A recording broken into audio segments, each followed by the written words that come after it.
All right, let's dive into a situation every single cashier has to deal with sooner or later: correcting a billing mistake. Yeah, it can be super stressful, but there's an official process that's basically mistake-proof. Once you get this down, you'll be able to handle any error, no sweat. Let's get right into it. Okay, you know the feeling, right? That little jolt of panic when you realize you've overcharged or rung up the wrong thing. The customer's standing right there, maybe a line is forming behind them, and the pressure is on. But seriously, take a breath. There's a clear, straightforward procedure designed for this exact moment. And that solution has a name. It's called the dual process. Think of it as your safety net. It's a formal, two-part method that makes sure the wrong sale gets completely wiped out and the correct one gets processed, all while keeping your cash drawer perfectly balanced. Now, before we get into the step-by-step clicks, we've got to understand the why behind it all. There are 3 unbreakable golden rules that are the foundation for this whole thing. If you can get these 3 rules locked in your brain, everything else we're about to do will make total sense. Here they are. Rule number 1, the reversal. The wrong sale is always, and I mean always, refunded to a gift card. This just neutralizes the transaction. Rule 2, the real charge. The new correct sale is charged to the customer's actual payment method. And Rule 3, parity. The amount you refund in Step 1 has to be the exact same as the amount you charge in Step 2. That's it. Get those 3 things, and you've got the whole process. So let's get into the first half of this dance. We're talking about Part A, the reversal. Our one and only goal right now is to make that incorrect sale just disappear from the system, cleanly and safely. The system actually makes this part pretty easy. You're going to head over to your sales history, find that bad invoice, and hit Accept Return Exchange. You'll add all the items back, and here's a key little checkpoint. Just make sure the quantities now show up as negative numbers, like -1. That's your confirmation that you're doing a return. Okay, everybody, hit the brakes for a second. What we're about to do next is the single most important step in this first part, and it's where pretty much all the mistakes happen. So let's really focus here. And we're right back at golden rule number 1. See, the reason this is so important is that it's the key to keeping your drawer balanced. You're not actually giving money back. You're just taking the value of that wrong sale and moving it to a temporary placeholder, the gift card, to zero it out.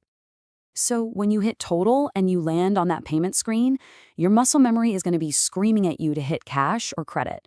You have to fight that urge. You absolutely must select gift card as the refund method. Not cash, not their credit card. Just pop in the refund amount, use whatever void or store use gift card you have, and finalize it. And make sure you print that return receipt. That's your proof the old sale is dead and gone. Okay, deep breath. Part A is done. The bad transaction is gone. Now we can move on to the easy part, Part B, the rebilling. Our goal here is simple. We're just going to create the transaction the way it was supposed to be and take the right payment. You'll start a totally fresh sale. Just use that return receipt you just printed as your cheat sheet and re-enter the exact same products. And this is where golden rule number 3, parity, comes in. Before you go any further, just double check. Does the new total on your screen match the refund total from Part A? They have to be identical.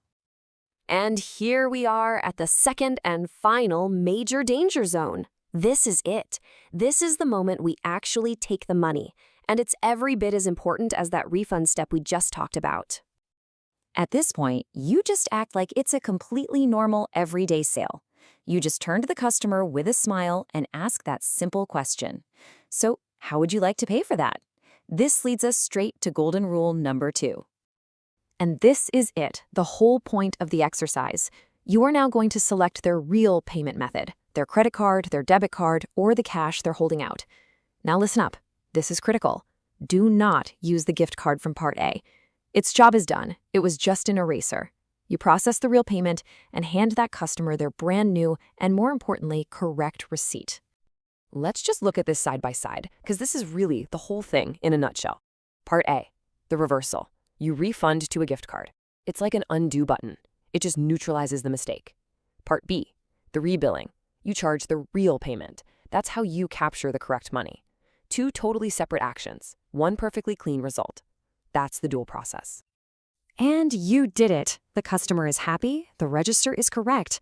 But there's just one last little piece of housekeeping to make sure your end-of-day report is picture perfect. All you have to do is take that return receipt, the one you printed back in Part A, and just staple it to your cashier report. That's your paper trail. It shows exactly why there was a return and then a new sale for the same amount. It keeps your books clean and answers any questions before they're even asked. Okay, I know that was a ton of information, and when you're in the heat of the moment with a customer staring at you, you're not going to remember all of it. So let's just boil this whole thing down to a super simple checklist you can actually remember. Here it is. It's this simple. Number 1, refund the old wrong bill to a gift card. Number 2, ring up a new bill with the same stuff. And number 3, charge that new bill using the customer's real payment, whether it's their card or cash.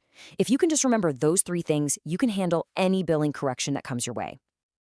And there you have it. That's the dual process, from beginning to end. It's not just a bunch of random rules. It's a system designed to protect you and keep the record straight. So the next time it happens, you won't panic. You'll just know what to do.